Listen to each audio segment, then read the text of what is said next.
Welcome back to PC Error Detective. Today I'm going to show you how to delete system volume information on Windows 10, and I'll guide you through every step so you can do it safely and easily. In this video, we'll go from opening your system settings all the way to removing the folder completely. Step 1. Left-click on the Start button at the bottom left of your screen.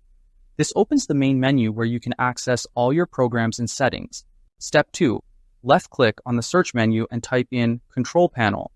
The Control Panel lets you manage your system settings and tools. Step 3. Left-click on the Control Panel desktop app that appears in the results. This opens the classic Windows interface for managing your system. Step 4.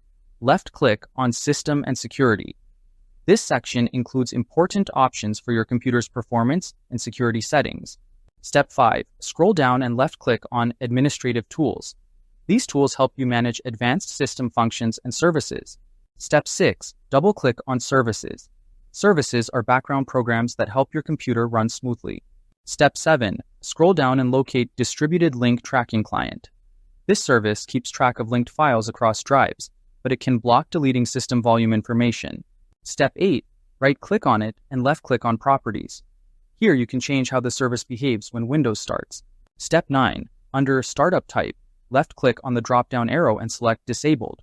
This stops the service from running, allowing you to delete the folder.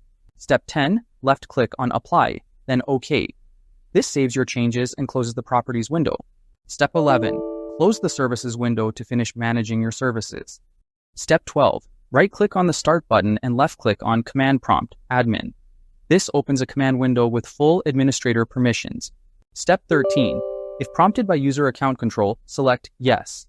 This allows the command prompt to make changes to your system. Step 14. Type your drive letter, usually D, followed by a colon and hit Enter. This selects the drive where the System Volume Information folder is located. Step 15. Type the following command, rmdir System Volume Information. This command deletes the folder and all its contents permanently.